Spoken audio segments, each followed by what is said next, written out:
Hello, everybody, and welcome to the Tesla Live number 336. Here we are on the 6th of December, 2023. It's another month. I can't believe how fast things are rolling. But yeah, and this is the Christmas month. So first off, I want to say welcome to our guest. We have Mr. Brian White joining us from My Tesla Weekend is with us today. How are you today, Brian? I am doing so good. What a busy day. You know, it's my first full day back, and I'm making the most of it, making the rounds, getting a bunch of stuff shot and done, and getting all my files over onto the hard drive so I can take the next steps with those. Exactly. You gotta have a bunch of data, I'm sure, to move around to get ready for these next few days. Content machine. Yep. Very good. And Brian, for those that don't know, what area of the country are you based out of? I'm close to Patrick. I'm just an hour north of Portland, and I am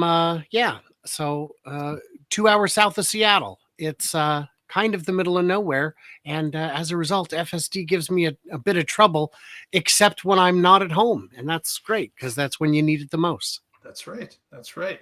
And I hope you're not flooding away with the rest of the Northwest. Seems to be a lot of rain and water going on. It is real wet. There is standing water everywhere. Yeah. Well, also with us, as per usual, we have Mr. Patrick Connor joining us from the same region of the country. How are you today, sir? I'm good. Hello, Tesla Nation. And I'm happy to have Brian back. Last time you were here, I wasn't able to make that show. So good to see you, neighbor. Yes. Very good. And also joining us, as per usual, Mr. Casey Green from the Mid-Atlantic region. How are you today, sir? Doing quite well. Excellent. And Moto's running around somewhere, right? Yeah. She just hopped out and turned on the fan. And lights to be going on shortly. Okay. I have to point out that Brian is our northern, even though Mark's in Canada, Brian, I'm more north than him, and you are more north than me. So that makes you our northmost. I'm a Southern Canadian, obviously. Well, that's the thing is we've got December here, and I am representing my elven brethren, so that works for me. Very good. I wanted to start off the show with a bit of an apology. Actually, it isn't an apology. Last week, we had our big live event for the CyberTruck launch, and something happened with our software, and it got all muddled around, and it ended up not having a great stream. So we've tried to mitigate that problem going forward, but I do want to apologize to everyone who was watching or trying to watch outside of the live circle. It was a bit cumbersome. So we hopefully have got that problem solved going forward, and it only took 336 episodes to do so. So welcome, everyone. We'll do well today, I'm sure. we followed the Musco way, fail fast and break things, and don't break them the same way the next time. That's right. Figured out. Exactly. Yeah, so this was supposed to be a big event. It turned into our shortest video ever, 24 seconds. 24 seconds with a 3-hour recording of Mark, a 9-minute recording of me, and a 1-hour recording of Patrick. Wow. Yeah, it was messy. It was messy. Yeah. Mm-hmm. But let's do a great show tonight. And to start off, we've got our special guest, Brian, who has had some very interesting adventures lately in Austin, Texas. He was lucky enough to go down to the CyberTruck event and take a look around. And if you watch some of Brian's videos, which certainly I invite you to do so, his link and information will be in the show notes if you wanted to give his YouTube a follow, which I highly suggest. And Brian had some great adventures, and we thought we would open the floor and let Brian tell us a little bit what he thought of Austin, what he found, what he heard, and maybe what parties he crashed. Somebody's been watching. I wasn't sure how much of that I was going to be able to get into, but anyway, so I flew down to Austin, as I do. This is my 4th trip to Austin in a year and a half, and I go down a lot. I go to a lot of Tesla events, all of them really. This was my 12th time going to an event. I even got into one of them once. shareholder meeting. So if I'm on their radar, they're not amused. And wouldn't they be? Why wouldn't they be? I'm such a well-known figure in the community, as I deduced when the hotel staff said, "What are you doing here?" And I said, "You didn't phone for something." And I said, "No." They said, "What are you?" I said, "Oh, I'm just covering a Tesla thing." And she goes, "Are you the YouTube guy?" And I said, "What?" Yeah, a guy came down here freaking out, saying there's someone famous staying at the hotel, and it's you. So that was fun.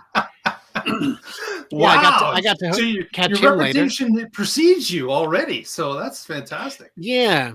So what had happened was, on the big day of the big event, I did not have, of course, a ticket to go to the actual place. I considered live streaming from outside, as I've done before, but they put up barricades everywhere, so specifically to stop clowns like me from doing shenanigans like those. And there's Jersey barriers along the highway, and there's metal barriers along the front of the road on Tesla Road. Can't do that anymore. So I just went to the before, during, and after party, and had a great time there. Met a lot of great people. Got to meet James Stevenson in person. And if you've heard he's tall, he is tall. He's 6'2", but everything's bigger in Texas. What did I expect? But the day after, I went out to dinner with my buddy Paul, and Paul said, "Hey, you know what? Let's grab a drink after this. I know a quiet place. It's a brewery in an industrial park. No one goes there on weekends. Thursdays, pub quiz, very busy. Fridays, it's a ghost town because it's not just in an industrial area. It's in the back of an industrial park." And we pull in, and there's a guy out front waving traffic. "No, got to park way up here, buddy, way up here." And I'm thinking, and not only am I thinking this is kind of busy, I'm thinking, there's a lot of, I go, "Paul, there's a lot of Teslas here." He goes, "Yeah, it's Austin." I go, "No, Paul, there's a lot of Teslas here."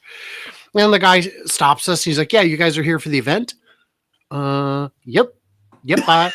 I'm here for the event. He's like, "All right." But actually at that point, he recognized my buddy, and he's like, "Wait, I know you." He's like, "Yeah, I come for the quiz nights." He's like, "Okay, you guys, 2 beers, go in the back room, and then leave." And then he came in, and so anyway, we walk down there, and there's more and more and more Teslas. And I get to the door, and there's a sign that says, "Welcome Tesla, Merry Christmas." And I'm like, "Oh, I found it. And I turned to Paul and I said, "Do you know what the odds of this happening are?" 0. The odds are 0, because it's a very big city and it's so early in December. So we managed to crash one of the department parties and get a little bit of information from what I can only describe as the drunkest people there. Yeah. So for example, today a video came out, yesterday or today a video came out from CarWow that was showing the prices, and they're different from the actual prices.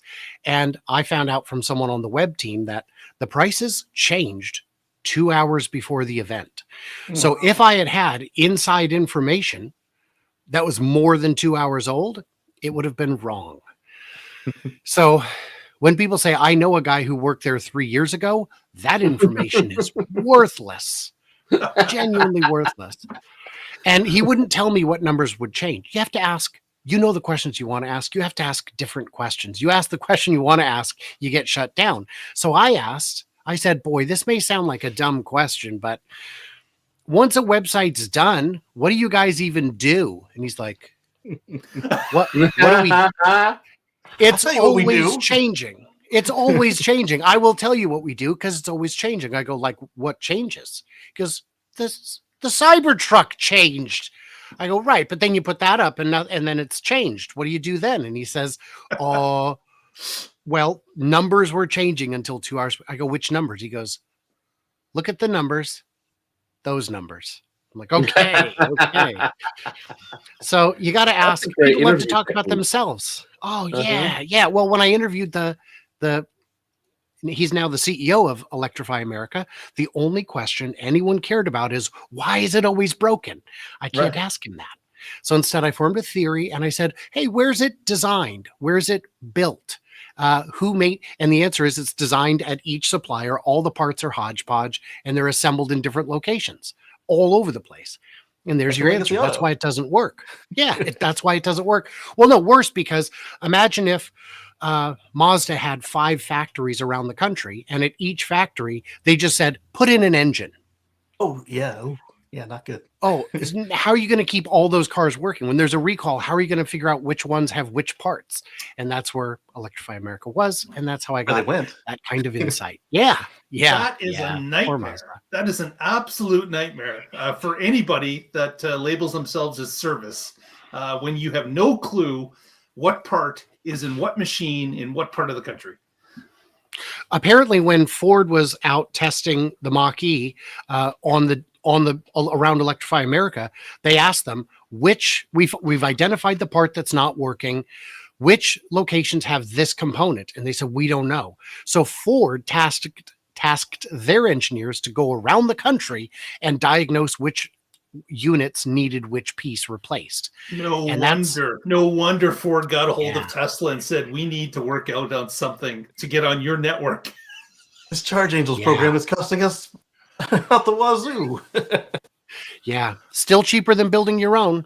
Yes. Yeah, still cheaper, but man, that's a nightmare scenario. Something that's very interesting, Brian. So you crashed a party that was for a Tesla Christmas department having a Christmas party in Austin. And like you said, I hope you bought a lotto ticket after you found that event, because like you said, there was no chance in hell that you could ever find an event like that on your own.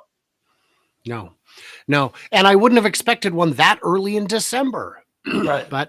And I'm surprised I'd let you in. That too. Well, it was in such an obscure place. No one was at the door checking who anyone was. At one point, a gentleman said, do you work for Tesla? And I said, no, I don't work for Tesla. I work around Tesla. And he goes, oh, okay. And I assume maybe he thought I was a supplier or a contractor, but I mean, I'm here. Yeah. So yeah, I work around How else would Tesla. I find it? How else would I find it? Exactly. Yeah. Yeah. Oh, another thing I wanted to touch on with you, Brian, is you did a video about a visit to a boring company site, and that's in the Austin area. Could you tell us a little bit about that? Sure. If you're at the Gigafactory in Texas, you're about 15 miles from Bastrop, Texas. And that's where the Boring Company has their headquarters, their operations anyway, and where SpaceX, right across the street, manufactures Starlink dish terminals and dishy McFlatfaces, I guess you'd call them. Yep. So those two properties are across from each other. There's 2 test tunnels that have been bored under the road there. And they've just opened Hyperloop Plaza, which is a convenience store. They call it a bodega because, they're fancy. And it is fancy. It's got a coffee shop in it. It's got a salon. It's got, video games that you can play on the console. It will have a bar soon. And the selection in the convenience store part of it is great. The prices are normal. It's a big space that the community can hang out in. And my tour was guided by one of the neighbors who has very strong opinions about the Boring Company. But he's a big fan. He's a big fan. He doesn't like the way they deal with water, with wastewater, with groundwater, because they use the Elon philosophy of ask forgiveness rather than permission. But he is a big Tesla fan. He has a Cybertruck on order. He went to the after party and hung out all day. It was, so he's a good guy. But he gave me all kinds of insights, like how those 2 tunnels. I said, how many are they? Do you think they're going to drill? And he said their permit allows them to drill up to infinity. There's no cap. Wow. If you think you can drill it, drill it. And they bypassed the normal thing and called it something like a utility trench or something silly, because they're not used as tunnels. They're just, they are tunnels effectively, but what is a utility trench but a very small tunnel? Right. And they're not worried about that anyway. Yeah, they're about 13'6", I think, which is about within an inch or 2 of the London Tube. But the London Tube has the advantage. I will propose that as a metric and see how well it gets. See how that goes. Yeah. Yeah. Yeah, they, yeah. So it's they're, and then they would do things like when they'd pull out the spoil, the dirt, they would just lay it on the ground as topsoil, which you cannot do. That's not permitted in any state because it's got it's got industrial lubricant and waste in it. You can't just lay it out for the children to play in. But they've had a number of environmental concerns. But on the plus side, out at that site, Tesla has been responsible for, or SpaceX and the Boring Company are responsible for. They've brought more power out from the substation, which they needed. They've widened the highway, which they needed. They've got city water and city sewer coming to the site now, which is fantastic. And they got fiber out to everyone's street. All you have to do is pay to get it from the street to your house, which in many cases is not prohibitive. Yeah. So the community has warmed up to them quite a bit. Interesting. So they've been almost like a goodwill campaign has been in place just because they need these services too, and they were going to have to get them to their site in order to be a more effective organization. That's right. Mm-hmm. Could you imagine them not having fiber? I mean, yes, Starlink works great, but in a place like that, you want fiber. Yeah. Interesting. Well, back to the Austin event. Since you were a lot closer to the action than the three of us, I wanted to hear a little bit about what your thoughts were as the live stream was going on and you were seeing the reaction in the crowd. I assume you were at the after party as it was going on. What type of reactions were you seeing from the crowd? What kind of reactions did you have as you were watching?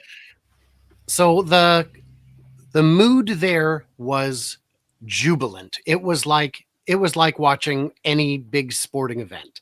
The big reactions that you saw on screen, I didn't get to observe because we were having the same reaction but louder.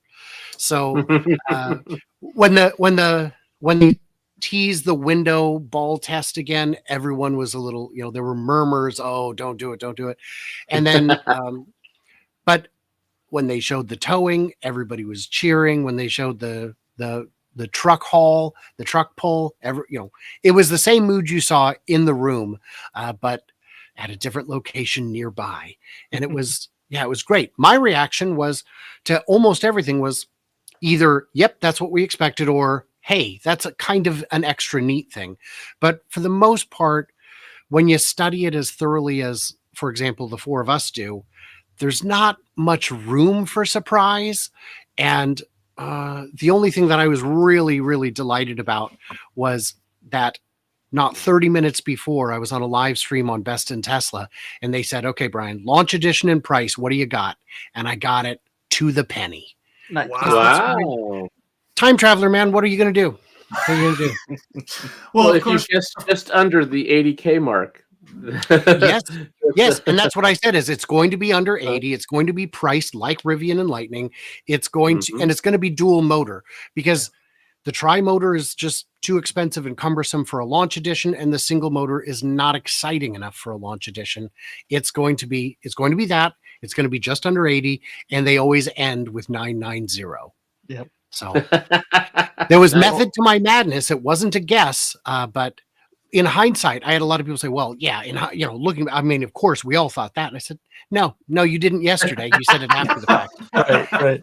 Everyone can predict the future in the past. Right. Also, if you looked at it where if the Cyber Beast had been the one just cutting underneath the tax credit, then what Elon said about cutting the rear wheel drive would have maintained. But when they didn't do that, they needed something that people could afford. Right. And there are a lot of people trying to act deeply disappointed by the price and specs, and you shouldn't be. The dual motor was supposed to have 300 plus miles, and 340 is 300 plus. Exactly. And the 60,000 price point on the base model, that's 50% more than we were told. Okay, but it wouldn't have been 40. It would have been 48 with inflation, just inflation. And that 60, you now get a federal rebate on it, which was not going to be available. That gets you down to 52. The spread is only about $4,000 or $5,000. That's like a 10% difference. The only real bummer is that interest rates are so much higher now. But remember, this is a launch edition. The launch edition always costs more. Plaid was 130 and now it's 94. These things start high. The $35,000 Model 3 launched at 60,000. They're and then of course 3 years. didn't get there for 3 years. And if you look at with inflation, it's back under 35,000 for a trim level that's much higher than what you would have gotten for 35. Or so if you get they're one off the showroom, it's under 30 with your tax credit already. I had a gentleman use my referral Nice. code recently. And what he said is in my state, he goes, I've got the $1,000 inventory discount. I've got another, then he's got the state, federal, and I think one other. And he said, out the door, I'm at 27,000 on a Model Y. Nice. It's like, I mean, not out the door because it's still, but he gets the rebate, but that's his cost is 27. And at that price, what else would you buy? Equivalency is just not there for anything else. Right. Well, No. plus, like you're pointing out on the No. dual motor, not only is it a better value than what they promised us, the only specs they missed on were the exact dollar amount of the price and the payload. Even the towing is better than what they promised on the dual motor. Yeah, I what was have the a list payload here. on the dual? Yeah, please. 11. Oh no, the cargo. What was it? The cargo Wasn't it originally like listed. 7,500 or 10,000?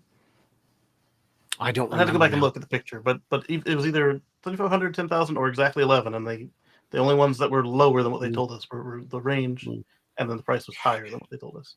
And if you look at the other cars, the R1T and the Lightning, there's a great chart out on X that I saw that shows these cars are all within a couple hundred, maybe a couple thousand of each other after the rebate, and they're all the Lightning is like a tenth faster on the 0 to 60. They're all about the same. But if you had to use it as a scorecard, the Cybertruck does win. Yep. Add to that, you've got the best charging network. You've got the most EVs sold, which counts for something. You know they're not discontinuing it next month. And I don't know if you've noticed, but it's a little bit eye-catching. It felt to me like they took the R1T and lined up the dual motor with it and said, okay, we got to beat them everywhere. And then they said, all right, now with that, what can we do with the Lightning? And then, all right, we're good there. Ship it. Well, and you can't win on every metric. Yes, the Lightning has a bigger frunk. I don't want a bigger frunk. I'm happy having vastly more cargo space in the back. The Tesla's the only one with rear seat infotainment. Well, you can add that later. Right. Not like this. But you won't. Not like this. And that too. And yeah. So it ends up being just a better value proposition. And the fact that it's under 80 at launch with 2 million pre-orders is breathtaking. The only and next people year, I've seen that becomes a point of sale rebate. Yeah. Yeah. The only people I've seen eager to show off that they've canceled their reservation are people who either I don't believe had a reservation or who were just looking for the attention, looking for a reason to get the attention. And I did see one guy who canceled one and then the next day said, oh, I've still got 5 more reserved. Right, I was going to say they had that extra. Just canceled one. Wanted to cancel one. Yeah. to drive clicks, and it works. So yeah, what I think is going to happen, I was asked, how many of these pre-orders are likely to be canceled? And my answer is in the first 2 years, almost zero. Because if you look back at the reservations for the Model 3, what would happen is I reserved at 35,000. It's your time. You ready? No, they're 50. Okay, well, you just hang tight and let us know when you're ready. We're going to move on. And then they kept coming back to him. And then finally, once they chewed through all the people who were actually ready to go, then they said, do you want your money back or are you going to configure? You have to choose. And that's what I think will happen is those 2 million, there are people who will not buy one or all of the ones that they reserved, but they're not going to cancel them until they say you have to take delivery or cancel. So And that's going to We better get be off the pot. some time. Right. But if we're only making hundreds this year, less than 100,000 next year, then that's what we're looking at. And I have a friend who's a parts supplier who I call him Bob because I don't wish to reveal his name. And he sells bibs and bobs. So Bob from Bob's Bibs and Bobs has told me that Tesla has sent them projections that they will need 89,000 bobs next year, or bibs. I'm not sure which one, but I think they're interchangeable. So that is the number Tesla at this point is targeting for next year. These aren't solid orders. They don't become solid until about 12 to 16 weeks out, but that is what the number is. It's going to take forever to get through that backlog, even as they ramp to 250, 500,000. At 500,000, that would still be 2-3 years, even with cancellations. It's a bit magical if you're Tesla, and hopefully terrifying if you're anyone else.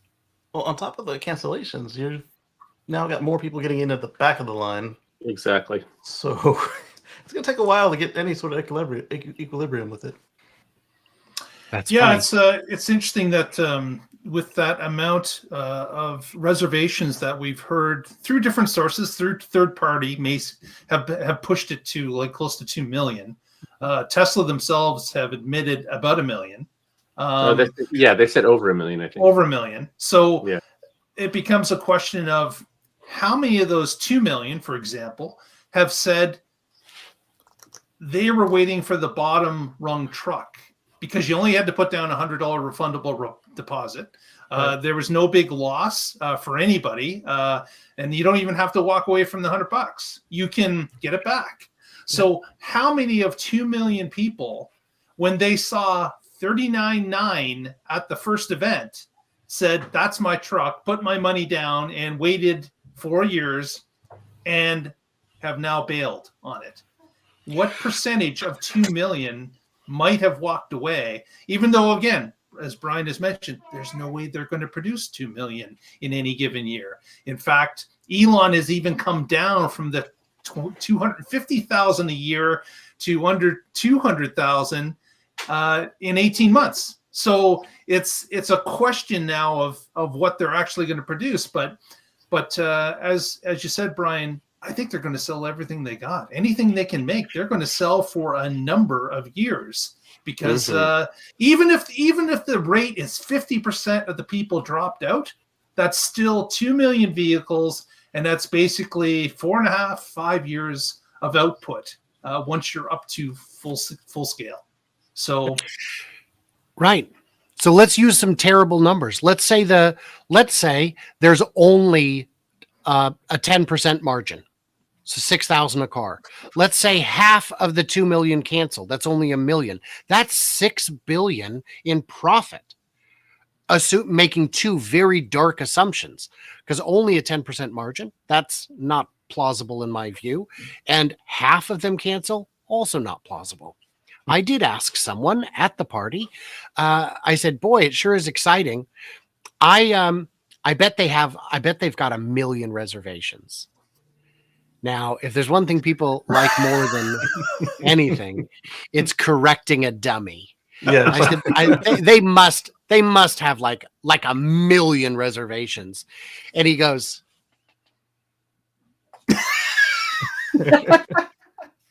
it's a hair over 2. Nice. Really? Oh, wow. That's pretty good.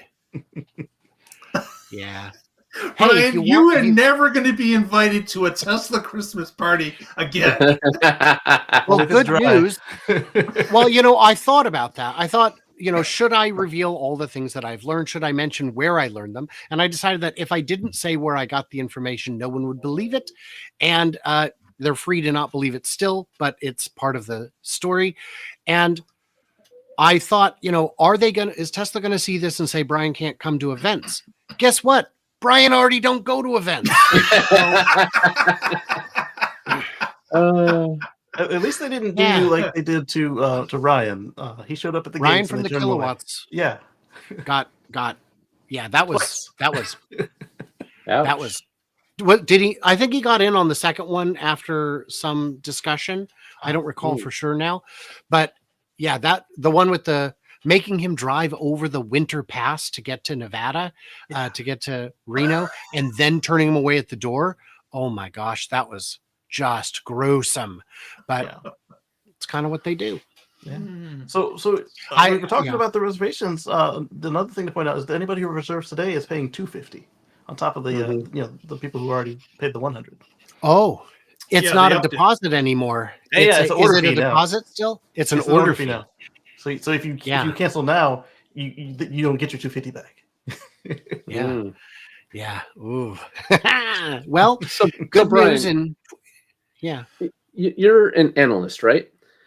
Yeah. Is that your so why do you think so many other analysts get Tesla so wrong? I mean, I know Okay. you could talk a long time about that, but not too long because we got to I get can back to sum it up. CyberTruck. Okay. I can sum it up. It's because most analysts cover too many things. You can't be an expert on everything. And they are, some of them cover the entire automotive sector or, all US automakers. But the second reason, and it's just as big, is that disruption is hard to spot. Yeah. You can't, if you could see it coming, you wouldn't need any financial advice. You wouldn't need anything. You would just be rich all the time. You'd be so busy counting your stacks that you wouldn't need it. But yeah, it's mostly because I'll see analysts say there was a quarter, maybe 2 quarters ago, where they're saying, "Oh yeah, they're gonna have this number because of downtime in Shanghai," and I was saying, Texas has been down for 3 weeks as of you putting these numbers out. Do you not know that? Because it's extremely common knowledge. And the answer when it comes to Tesla is I watch every minute of every drone flight every time. And I don't just put it on in the background. I study it and actually make notes because it's how I have the information I do. It's one of the ways I have the information that I do. And it ends up showing in the predictions and projections. Yeah, absolutely. It's that's an interesting point. As mentioned, an analyst may have the beat of the entire U.S. auto industry, and of course, how could they ever possibly keep up with each and every company that's doing something? At some point, they are robbing Peter to pay Paul, and that does show up in their tracking of the situation between all these different companies. That would make complete sense.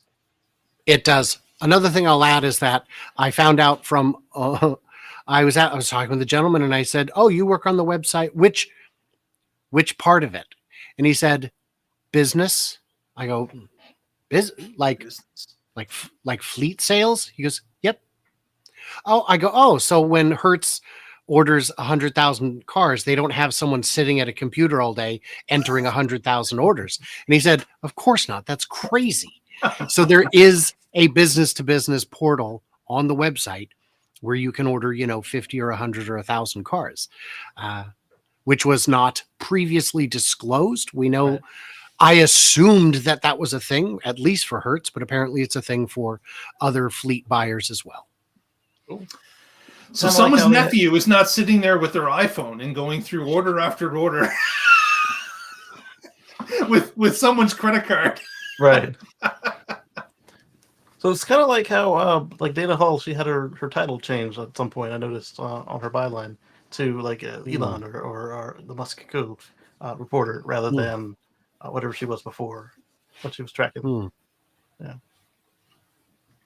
Yeah, I don't know. Well, I'm going to have to listen to the playback of the show to hear your answer because I lost audio during that, but I'm back, so it's good. But, no worries. Yeah. Yeah. So let's talk a little bit more about the event and some of the questions that came up that we really don't know. Some holes certainly in information that has been flowing from the event to this point. One of the holes I wanted to mention upon is what actually happened with production for the event. We know that 10 trucks were given out on stage to different owners who were driven off stage by Tesla employees. But the question is was there more than 10 trucks available to be given? Certainly there are foundation vehicles, series vehicles that were given out.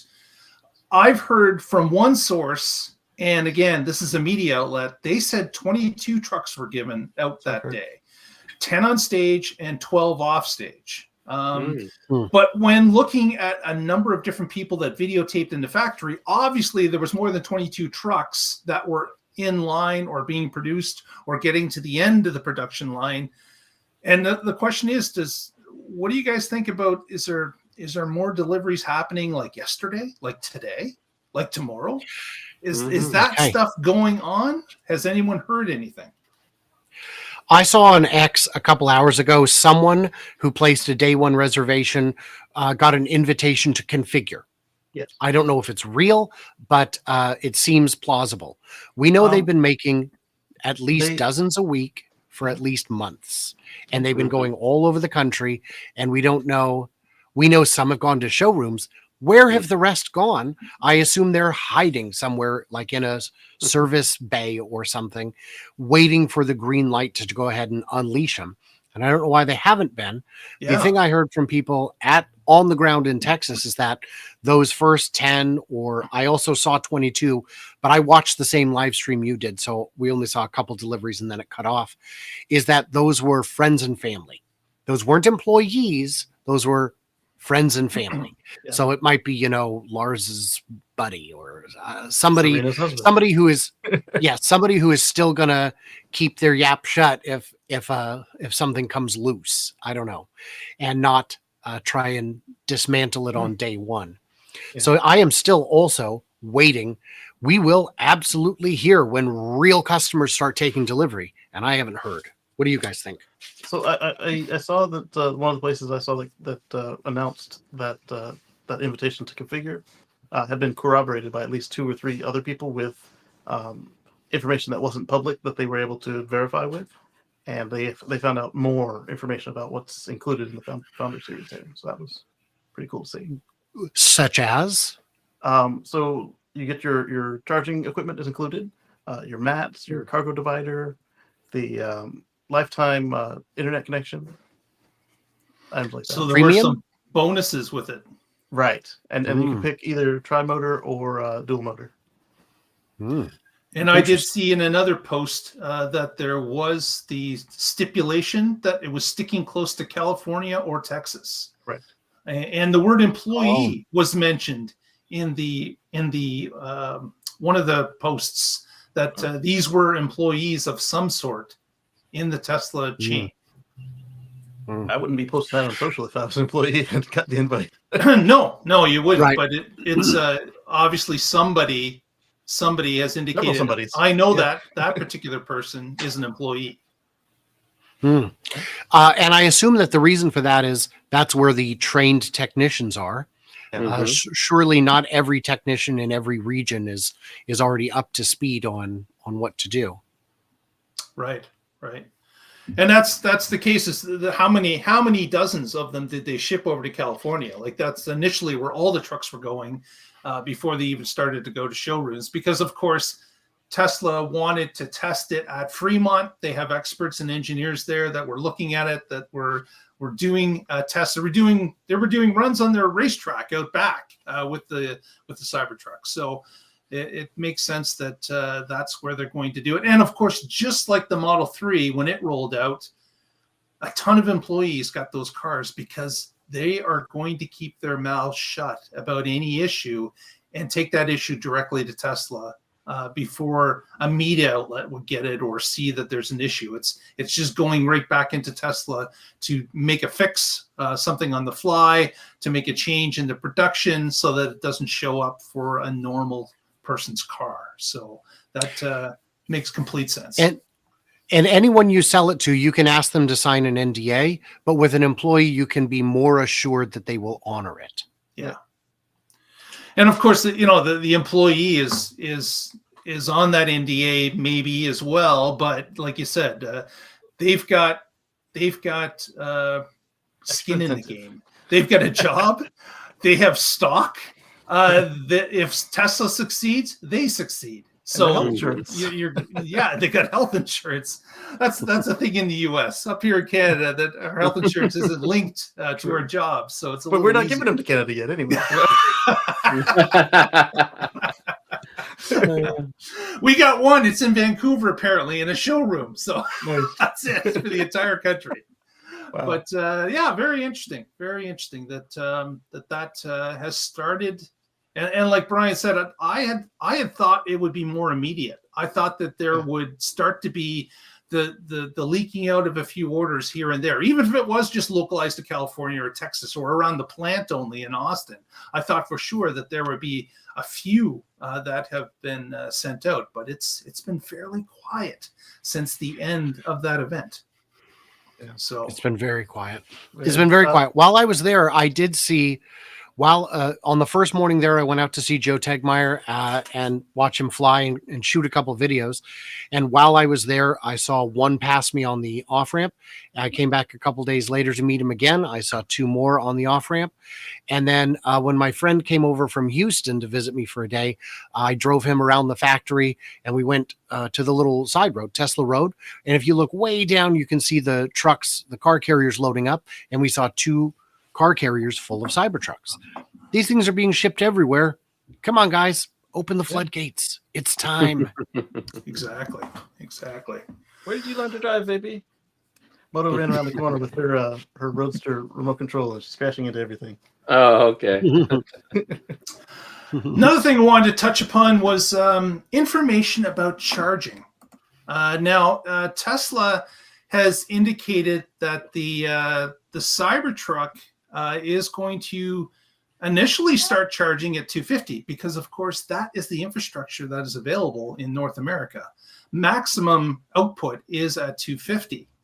But there was a video that was released by, who was it, Patrick? Top Gear. Is that the one you're talking about? Yes, indeed. And Top Gear had an interview with Lars and Franz in the design studio. And they were asked about charging speed. And it was interesting that Lars came out with the number of 350. But, of course, we know that they can't charge at 350 because there is no 350s out there. But Lars had indicated this is for version 4 chargers that have started to be released in North America. But again, we know from Patrick and Casey have both charged at V4s in their local areas that they only max out at 250. So we've got something that is going to happen, obviously. Mm-hmm. I know there is one of the first V4s. It might have been the first, is in Oregon. It might be in McMinnville or somewhere like that. And Wilsonville. And I know that the Cybertruck was spotted at that location when it did its little northwest loop. So maybe they took it out and charged it and tested it out. So I think the problem with V4 that is where Patrick charged. I have been there. Yep. So that's interesting. Yeah, because if the car is the limit, then getting the correct car to there to charge at that speed would answer it. The problem for the ones that Patrick and I visited is they still have V3 cabinets backing those V4 dispensers, so they can only do as much as they can put out. Yeah, that would definitely be a restriction. So what I find kind of strange is that they haven't put the new cabinets in at a new V4 site. That they've stayed with the older architecture for the back end, which is going to prevent them from going to 350. Now, that doesn't prevent them from coming back one day and replacing the equipment and boosting it at that point. But it is kind of strange that they would start to put these things in place with older back ends. Well, we've seen, 3 or 4 sites that actually have them, though, owned by PepsiCo and Tesla Inc., but they're attached to the wrong plug where they've got the CS2. Yeah, those are mega chargers, yeah. And we have heard something about Cybertruck being able to charge the same on a mega charger. Yes, but that's been inferred a few times. But of course, that's inferring and having it actually happen are two different things. Sure. And it could be, of course, this is just Tesla starting to switch over production of V3s to V4s. And if they figure they're starting to order the V4 hardware, they'll put whatever they've got available in place, get that charger up and running normally, and then maybe later on they will come back with the rest of the V4 equipment to boost the back end. It's a guess, but we have seen Tesla do that with parts. We've seen them do it with the installation interiors of, say, the Model Y, where they partially switch over, put the new parts in, and then, of course, it starts to roll out to all the different factories as the parts bin gets lower on the legacy part. The new part starts to replace it. So we saw it recently with the universal wall connector. It actually has the capability for power share built in from the jump. Oh, I did not know that. That's the one with the mini magic dock. Yeah. That brings back so many jokes, including ones that I've posted in the chat on this show and will not say. Indeed. It's wonderful to be able to joke in person instead of just in the chat. But I do have to impose some limits. It's always good to have limits, that's for sure. Yeah, of course. Another bit of information is about mirrors, and of course, missing mirrors in the Cybertruck. We of course found that that there was or there was not going to be a rear view mirror, and eventually the model that was released did not have a rear view mirror. And we saw a couple pictures that was posted on our Twitter feed. If you don't know, you can follow us at the Tesla Life, where we update throughout the week. And there was a photo that was uploaded with an actual mirrored image showing what the back mirror looks like on the 18.5-inch center screen. So obviously Tesla had made the decision some time ago that they were going to have an image showing up on that display, and they decided, well, if we're going to have that, there's no point in having the extra part of a mirror that can only be used maybe less than half the time. So let's get rid of it and lose another part, save a little money, and continue on with just the virtual rear view mirror on the screen. So you're talking about the swapping where you can flip it like the Bolt. Yeah. Okay, because the physical glass has to be there for some states to be able to allow you to remove the wing mirrors. Another thing that I was thinking about with that is that perhaps the reason that didn't become that fancy mirror, aside from saving cost and the fact they've got a giant screen right there, is that the 48-volt architecture, like there are only certain companies that make those camera mirror displays, and they make them at 12 volts. Yeah. The truck doesn't have a cigarette lighter power point in it anywhere. That's right. That's right. Exactly right. Tesla's making their own accessories because the 48-volt market is basically non-existent at this point. So they are having to do all their work. They can't buy things off the shelf because they don't exist yet. It certainly is. That makes perfect sense, Casey. That they probably could not buy the part, even if it was to cost them a little bit more money. And I think you're right that for most drivers, most of the time, the cover will be closed. There's nothing to see. The U-Haul I rented did not have a rear view mirror, but it did, of course, have the side mirrors. And what I wonder is if they will give you an easy option for when you do remove your own side mirrors. I know they had a video showing one way to remove them is by hitting a steel wall at 35. Is that you could have a mode where it just puts on the side mirrors on the screen all the time, because why not? Or you could just be overconfident in a underground garage. That's how you could lose those screens as well, or those side mirrors. No problem. Now, it was mentioned in another video with, I believe it was Sandy Monroe, talking about mirrors, and Elon had indicated that those mirrors could be taken off. And of course, I was thinking at the time when Elon had made this announcement long ago that he would comply by the law by putting the mirrors on it, but he would not care if someone removed it, and he would make it easy for them to be removed. I was thinking that the camera would be located somewhere inside the mirror housing, but of course it's even easier than that. The camera is actually in the fender of the front wheel. So you don't have to remove anything or have to worry about the camera. It's already there and operating and showing on the screen when you start signaling. So it's something that they thought of very well. It's already there. If you have to take 3 bolts off and remove the mirror, the owner's allowed to do that legally. And if they want to, well, depending on your state, I wouldn't assume. You should check. Everybody should make their own determination of whether that's legal where you live. I don't know all the laws in all different states, and most of them have a slightly different law about it. So you be clear about it. There's got to be dozens of states. But there's no holes in the door that you'll need to patch. It looks like they kept them above the metal so that you don't have water draining into your door once you remove it, which is, I think surprises certainly none of us, but I think a lot of people will be delighted when they want to, if they're in a place where they can do that. There's a lot of things that are less illegal than others, but that's the sort of one that might get you attention, sufficient attention. The police are already going to be staring at you, so kind of hard to. Hard to fly under the radar. The silver triangle does not blend in well with the streetscape, does it?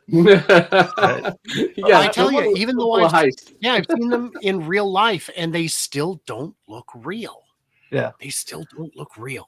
Yeah, that's something that we've been saying on this show for a long time. Is that you're going to look out the window of your car and look over and say, "Am I in a video game this morning, or is that truck real?" You wouldn't believe how many people still don't know what it is. Yeah, have never heard of it.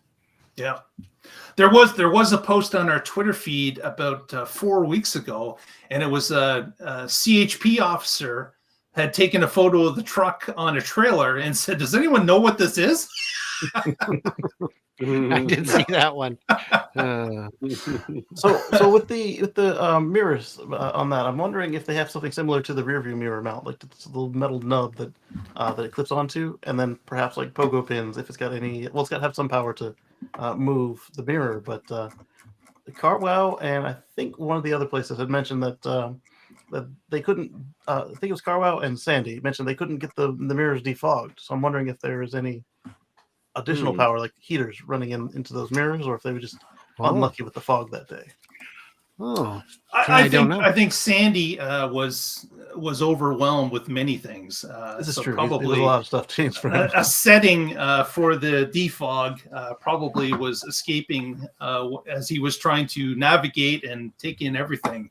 But that seems to be something that 30 minutes with the truck. You know, that's what voice commands are for. Just press the button. Defrost the mirrors. Yeah. So hey, before we run out of time, I want to talk about the range extender. Go ahead. Yeah. So just for everybody's, there in the bed of the truck, you can drop an extra battery pack that gives you another 120 miles of range, and I think that's only available for the top two.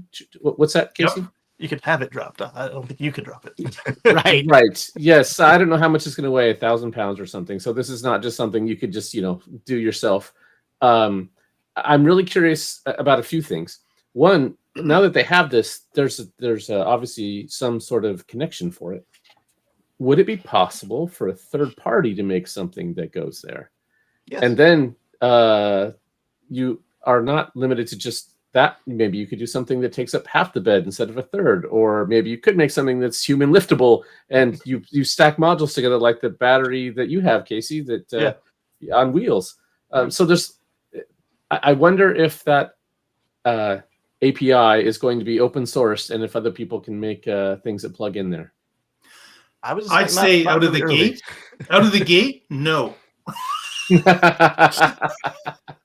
I think that it's going to be a business that Tesla is going to own, and I don't think they would give anybody the ability to plug something else into it.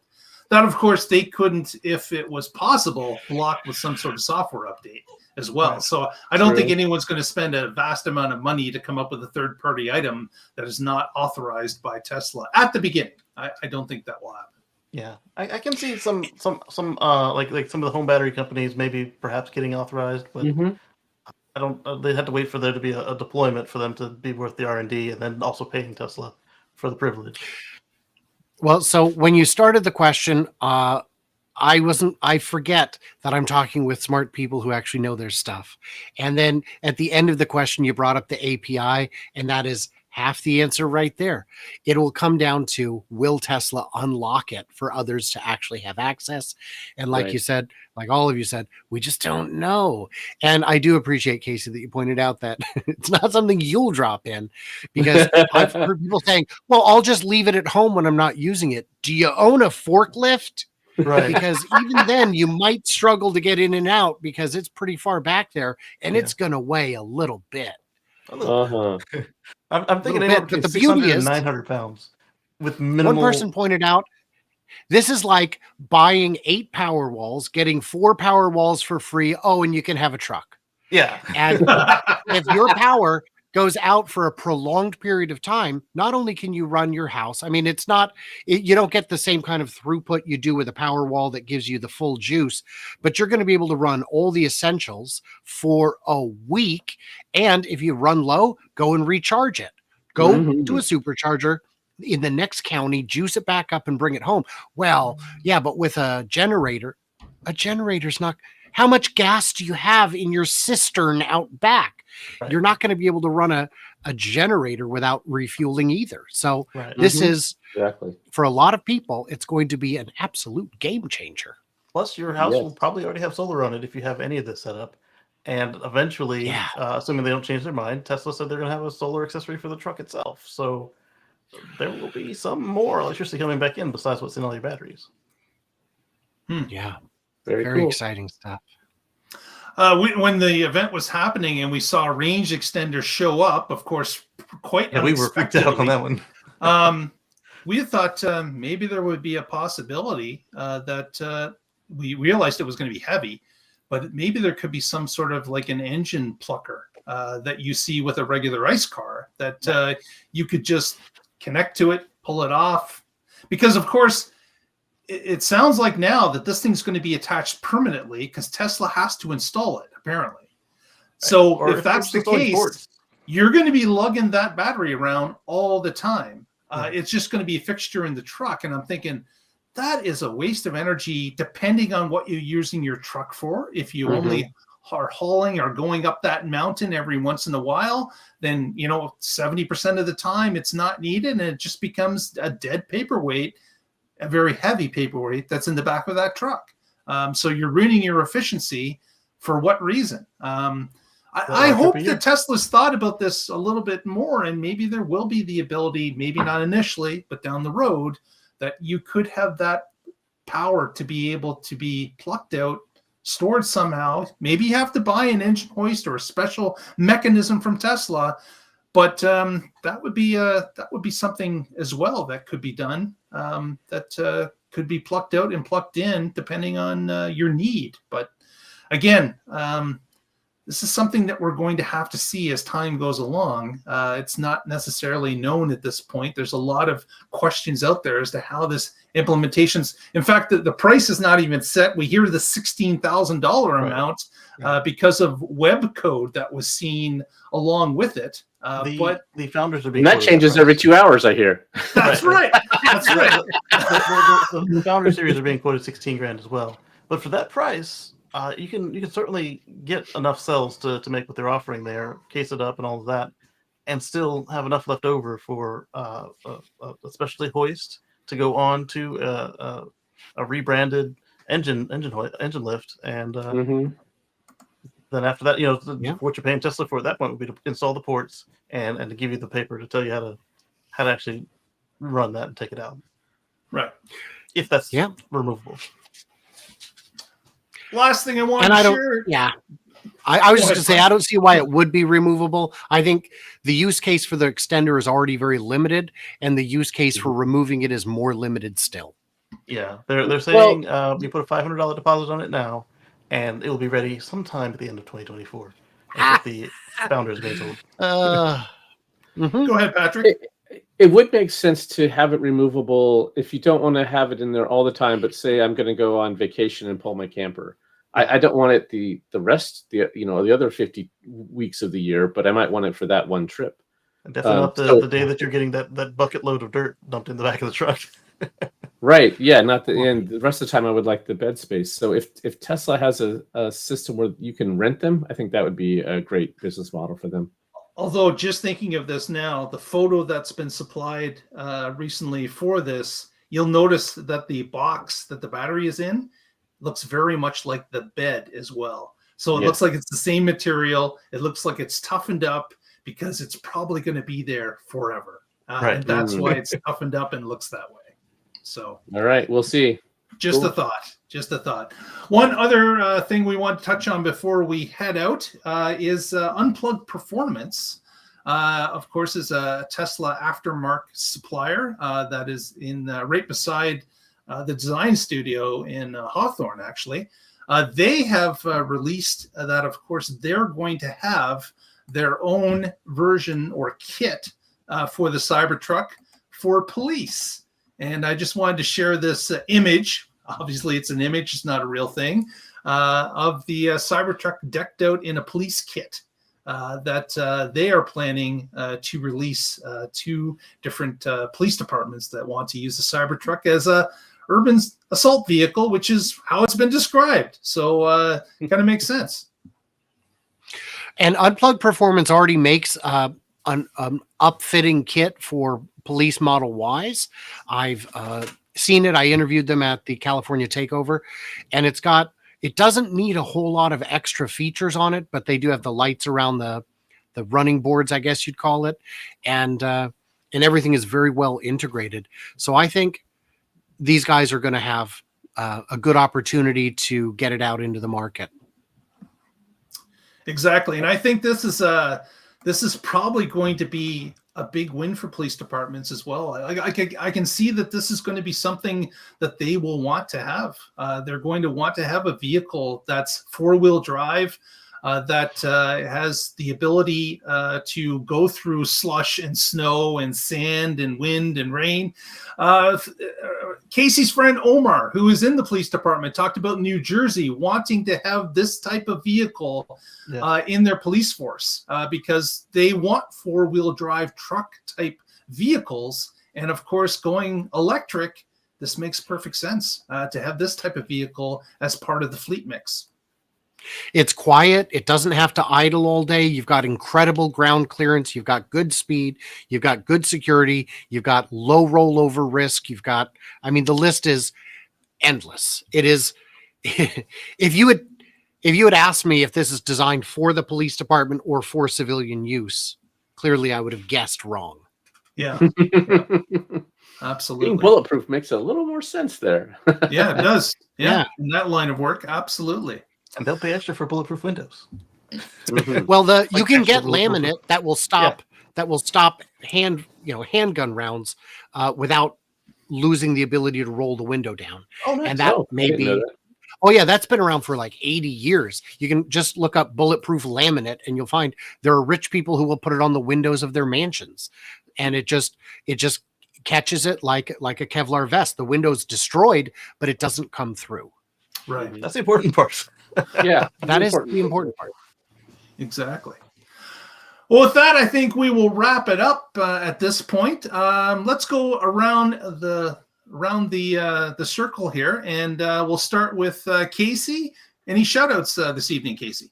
Yeah, catch us on Sundays at youtube.com at Casey Green, and we'll do something similar to this, but kind of broader, not as broad as the analysts that we were talking about and making fun of, but a little more than just Tesla. And we hope to see you there Sundays at 1:10 p.m. Eastern. Very good. Patrick, anything to share with us this evening? As always, I'm with the Oregon Electric Vehicle Association. You can find us at oeva.org, and I blog occasionally at cardswithcords.net. Check it out. What's your mission over there? Oh, yeah. It's all about my future free from fossil fuels. Absolutely. And Brian, anything that you would like to share with the audience? Unusually, I don't have any events coming up to plug. I am probably going to CES next month, and everybody, if you need me, you know how to reach me. I do want to thank you guys for having me on. I've been wanting to get back on your channel for so long. I just enjoy chatting with you and hanging out. One of these days, I got to get Patrick to I can't figure out what the hell I'm doing. There we go. He's over there. To meet up in person. Our schedules just have not aligned. And and thanks to all the awesome people in Austin who I got to meet over the last week and for making all of this information and this community possible. That's my shout out. Ooh. Very good. Very good. Well, we want to thank Brian for coming on. Really appreciate it. I'm sure we'll have him on again at some point. And we really appreciate his insight into the event that we all enjoyed so much just less than a week ago. With that, we will say good night and get together next Wednesday and find out what's happening in the Tesla life. Stay positive. Test negative.